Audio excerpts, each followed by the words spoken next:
Bienvenue à tous dans cette nouvelle vidéo. On se retrouve sur une nouvelle analyse sur pourquoi tel Pokémon est nul en stratégie. Et pour cette vidéo, ce sera Pyroli qui a donc été tiré au sort pour cette vidéo-ci.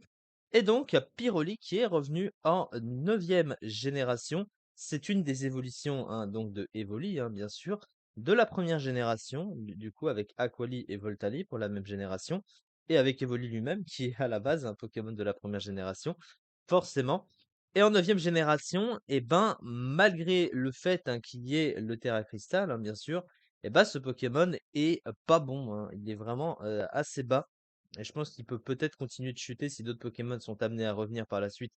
Parce que les Pokémon qui viennent de revenir avec le DLC sont pas descendus dans les tiers encore et quand ils vont descendre et ben, ils risquent d'avoir un petit peu de mal. Actuellement, il est que en ZU et seulement 29e avec un peu plus de 5 du tiers. Donc il est vraiment, vraiment très mauvais ce Pokémon. Il est moins joué que Oniglali quand même, faut-il le préciser. Il est aussi moins joué que Brésillion qui est même pas complètement évolué. Bon, voilà, le bas blesse pour ce Pokémon, alors que pourtant Pyroli, c'est une évolution que j'aime beaucoup. Mais pourquoi ce pauvre Pyroli est si bas dans les tiers? On va voir ça. Premièrement, son type. Il a le type feu à pur. Le type feu, je l'ai déjà dit avec Arcana, c'est un type correct sans plus, c'est-à-dire qu'il va t'apporter défensivement 6 résistances pour 3 faiblesses. Donc tu as plus de résistance que de faiblesse, mais des faiblesses qui sont gênantes, avec la faiblesse au piège de roc, la faiblesse sol et la faiblesse eau. Donc il partage une faiblesse avec le type acier, le type eau est très répandu. Le type rain sont très répandus aussi, donc c'est très compliqué pour ça. Et le stab feu tout seul est mauvais en termes de stab parce qu'il est beaucoup résisté dans le jeu par une majorité, enfin globalement les dragons, les types feu, les types eau, beaucoup trop de Pokémon qui vont résister à ce type. Donc il a toujours besoin au moins d'un double stab pour être plus efficace et en général les bons types feu sont comme ça. Ensuite, au niveau de ses talents, il en possède deux. Le premier talent, c'est Torche, qui va lui donner une immunité feu, et s'il prend une attaque de type feu, il booste son stab feu de 50%. Le problème, c'est comme Arcanin, c'est exactement le même problème. C'est que oui, alors déjà, il a déjà une résistance feu, certes, une immunité, il va pas s'en plaindre, mais il aurait préféré avoir des boosts ailleurs, hein, parce que son stab feu, je rappelle qu'il est mauvais, donc c'est pas très intéressant de booster un stab qui va avoir un peu de mal à utiliser, même si bon, ça reste quand même son seul stable. Mais bon, c'est trop compliqué, c'est pas vraiment rentable, on va dire ça comme ça.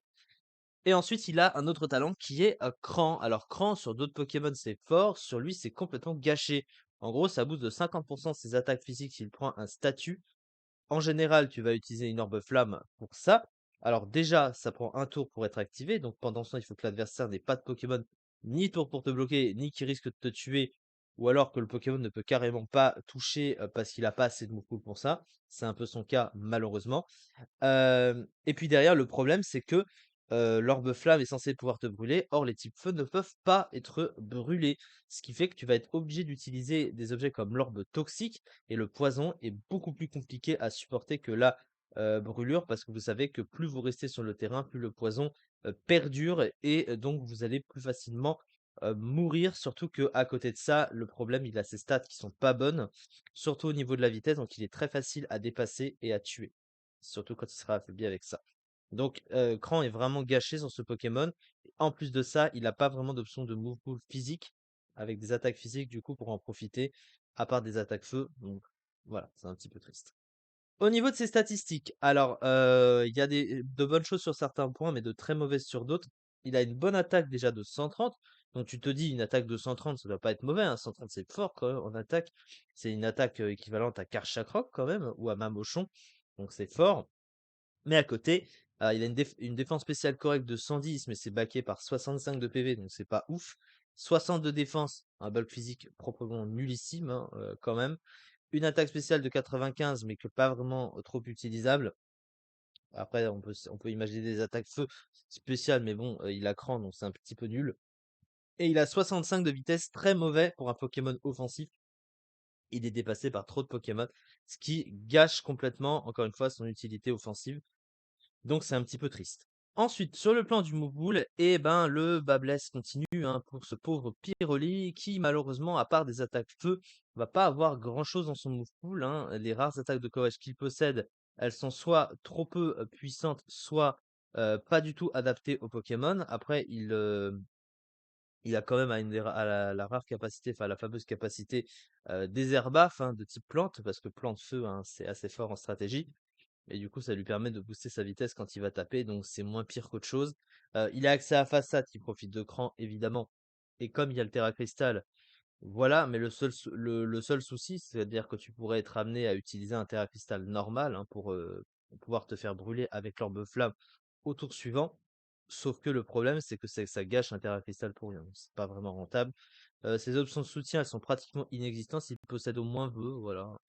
Vœu abri, il a aussi accès à peu follet. Bon, ça, c'est pas ouf, hein. Clairement, pas très très rentable sur ce genre de Pokémon. Il a plénitude aussi. Mais bon, il a une meilleure attaque physique, donc là c'est pareil, c'est pas terrible. Donc voilà, il a pas dans le peu qu'il a, il y a même des choses qui vont pas avec le Pokémon, donc c'est un petit peu compliqué pour lui. Et bien entendu, il se retrouve concurrencé par une tonne de Pokémon de type feu qui sont meilleurs que lui. Et encore, ils ne sont pas tous revenus, tous ne sont pas encore une fois descendus dans les tiers. Et quand le deuxième DLC va arriver, je pense qu'il va avoir encore plus mal.